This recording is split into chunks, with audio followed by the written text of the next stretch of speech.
Movie की शुरुआत में जंगल के बीच एक शानदार रोड को दिखाते हैं जिसमें मार्टिन नाम की लड़की कार में जा रही होती है। वो अपने फ्रेंड्स यूगो और लूसी के साथ उनके फॉरेस्ट होम में जा रही होती है। यूगो और लूसी बुजुर्ग हैं और लगता है वे मार्टिन्स के कलिंग्स हैं और वहाँ का घर और आसपास की जमीन भी उनकी ही होती है और तीनों जंगल में शिकार करने और हॉलिडे एंजॉय करने आए होते हैं। उन्होंने प्लान किया होता है कि वे रोज एक जानवर का शिकार करेंगे और उनका टेस्टी खाना बनाकर खाएंगे। वहां पहुंचते ही लूसी थक जाती है और यूगो से कहती है कि पास के गांव में एक पब है, चलो वहां जाकर 2 पैग मारकर आते हैं। यूगो भी मान जाता है और लूसी मार्टिन से कहती है कि तुम घर लॉक करके आराम करो, हम सुबह होने तक वापस आ जाएंगे। और ये कहकर वे बाहर चले जाते हैं। अगले दिन सुबह जब वे नहीं लौटते तो मार्टिन उन्हें ढूंढने लगती है। फिर वो पहाड़ों के बीच एक बहुत ही सन्नाटे रास्ते से होकर गांव की ओर चल रही होती है और लूसी का पालतू कुत्ता भी उसके आगे आगे चल रहा होता है। अब अचानक कुत्ता बहुत ही भौंकने लगता है और वहीं रुक जाता है। मार्टिन आगे चलती है तो किसी चीज से टकराती है और मार्टिन ये देखकर हैरान हो जाती है क्योंकि वहाँ कुछ भी नहीं होता। तो आखिर उसे क्या रोक रहा है? वो हाथ लगाती है तो पता चलता है कि उस स्टॉप पर एक इनविजिबल दीवार है जो वो आंखों से नहीं दिखती लेकिन बहुत ही मजबूत है। मार्टिन बहुत ही कोशिश करती है पर न तो उसको तोड़ सकती है और न ही क्रॉस कर सकती है। कुछ देर दम लगाने के बाद वो थक कर बैठ जाती है और थोड़ी देर बाद फिर कोशिश करती है लेकिन फिर बैठ जाती है। कुछ घंटे बाद वो घर वापस जाने का फैसला करती है और कुत्ते को साथ लेकर चल देती है। अगले दिन सुबह वो फिर उस रास्ते से चलकर जाती है। कहीं मैं पागल तो नहीं हो गई, शायद वहाँ कोई दीवार नहीं है, ये मेरा वहम होगा। इस तरह सोचकर वो फिर उस जगह पहुंच जाती है लेकिन अब भी वो उस जगह को क्रॉस नहीं कर पाती। उसे अब डर लगने लगता है। वो फिर से घर लौट रही होती है कि रास्ते में एक बुजुर्ग कपल को देखती है और लगता है वो कुछ काम कर रहे हैं। उन्हें देखकर मार्टिन जोर जोर से चिल्लाती है, हेलो हेलो कहकर उन्हें पुकारती है। जब वो पास पहुंचती है तो वहां पर भी उसे कोई इनविजिबल चीज रोक रही होती है। लगता है यहाँ भी एक इनविजिबल दीवार है। इतना ही नहीं, उन दोनों बुजुर्गों को देखकर लगता है कि वे इंसान नहीं पुतले हैं। अब मार्टिन अपने बायनाकुलस से उन्हें क्लोज में देखती है तो उसे लगता है कि वे इंसान है जो वक्त के किसी पल में रुक गए हैं और वहीं फ्रीज हो गए हैं। मार्टिन सोचती है कि इस इनविजिबल दीवार के तरफ सभी लोग मर चुके हैं और इन्हीं दृश्यों के बीच वो उस जंगल में अपने दिन काटने लगती है। रोज की तरह वो एक दिन जंगल में चल रही होती है और अचानक उसे एक गाय दिखती है। पहले तो मार्टिन डर कर दूर भागती है लेकिन फिर वो अपने अकेलेपन के बारे में सोचकर गाय को भी साथ ले लेती है। लगता है गाय के मेटिंग हो चुकी है और वो रोज दूध देती है। इससे मार्टिन अपना चाय और कॉफी बना लेती है। बदले में वो गाय के लिए बहुत सारा घास काट कर लाती है और बहुत ही मेहनत करके उसकी देखभाल करती है। एक दिन मार्टिन घर के पीछे वाले रास्ते से अपनी कार लेकर जा रही होती है कि कुछ ही दूर पर गाड़ी किसी चीज से जोर से टकरा जाती है और लगता है वहां भी इनविजिबल दीवार है। वहां से लगभग 20 फुट की दूरी पर एक और कार भी इसी तरह की होती है। तब वो अंदाजा लगाती है कि इस इनविजिबल दीवार की थिकनेस लगभग 20 फुट की है। अब आप ही बताइए, इतनी मोटी दीवार को कैसे तोड़ें या हटाएं? और ऐसी दीवार को आप कैसे तोड़ेंगे जो दिखाई भी नहीं देती और न जाने किसने इन्हें यहाँ पर लाकर रखा है? ये कहाँ शुरू होती और कहाँ खत्म, इसका मार्टिन को जरा भी मालूम नहीं होता।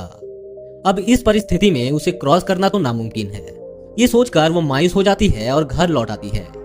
अब वहां बस जाने के सिवाय मार्टिन के पास कोई भी रास्ता नहीं आता, इसीलिए वो सर्दी के मौसम से पहले ही अपनी और गाय की जरूरत की सारी चीजें इकट्ठा करने लगती है। फिर चूल्हे के लिए ढेर सारी लकड़ियां भी लाकर रख देती है। यहाँ रहकर उसने आलू और कई सारी सब्जियां भी उगा ली होती है।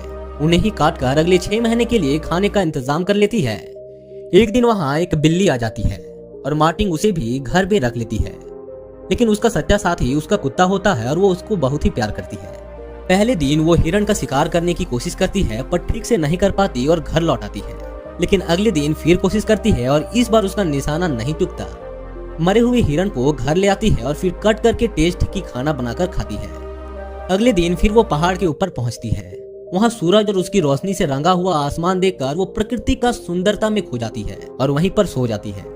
जब वो घर लौटती है तो बिल्ली का बच्चा हुआ होता है और इस तरह उसने दिन हफ्तों में और हफ्ते महीने में बदल जाते हैं और उसकी जिंदगी जरा आराम से कट रही होती है। एक दिन अचानक तेज तूफान आता है और बर्फ भी गिरने लगती है। बिल्ली का बच्चा बेचारा बीमार होकर मर जाता है और मार्टिन दुखी होकर उसको दफना देती है। वो अपने रोज के एक्सपीरियंस को एक डायरी में लिख रही होती है ताकि वो यहाँ की जिंदगी को भूल ना पाए। और बाहरी दुनिया से इस तरह कट कर रहते रहते उसे डर लगता है कि कहीं वो पागल ना हो जाए। वो एक ही डायरी होती है और उस डायरी के भर जाने तक वो लिख सकती है। जब उसकी डायरी भर जाएगी तो ये कहानी भी वहीं पर खत्म हो जाएगी। कुछ ही दिनों में बहुत ही कठिन जाड़े का मौसम आ जाता है। मार्टिन बेचारी अब घर में ही बंद पड़ी रहती है खाने पीने की सारी चीज घर पर होती है और वो रोज कुछ ना कुछ पकाकर खा लेती है, लेकिन वो कहीं बाहर नहीं आती और सारा दिन घर के अंदर ही रहती है।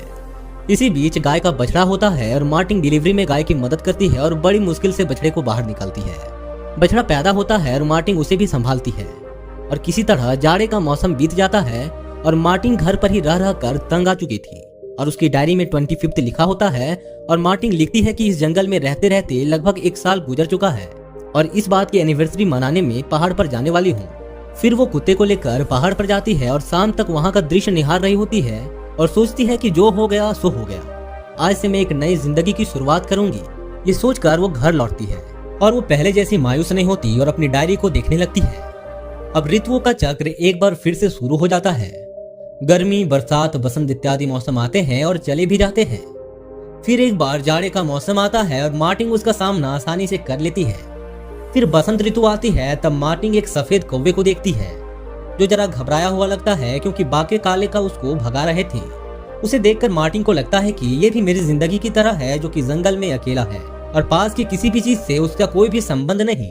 लेकिन फिर भी वो घबराकर भागा नहीं, बल्कि उसके जिंदगी के असली मतलब को समझा और उसे अपनाया। उस कौवे में अपनी सच्चाई को देखकर मार्टिन को उससे हमदर्दी होने लगती है और वो उसे खाना देती है और कुछ दिन यूं ही बीत जाते हैं।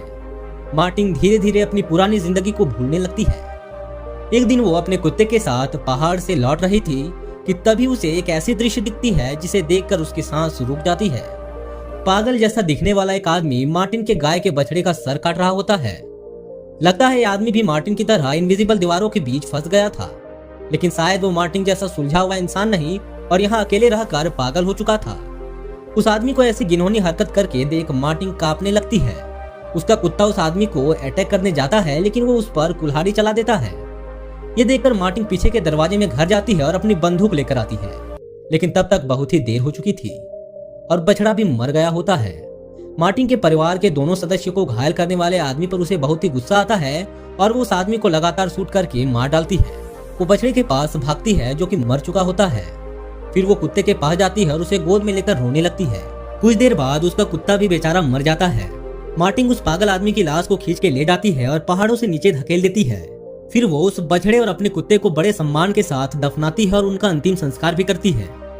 अगले दिन से वो अपनी अकेली जिंदगी को भी अपना लेती है और अपनी गाय को घास चराने ले जाती है। इस साल भी वो आलू और कई फल उगाती है और दोबारा जाड़े का मौसम आता है। फिर एक दिन वो डायरी में फैब्रिक टू वेंटिफिक लेती है। यही डायरी का आखिरी पन्ना होता है। इसके बाद जो भी होगा वो नहीं लिख पाएगी।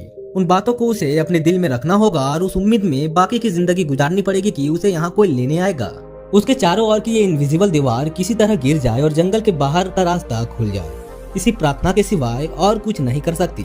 यहाँ पर उसके डायरी की पन्ने खत्म हो जाती है और यहाँ पर मूवी खत्म हो जाती है। इसीलिए दोस्तों कहा जाता है कि जिंदगी हमेशा अकेले बितानी चाहिए, तभी आप अपनी जिंदगी में सफल बन पाओगे।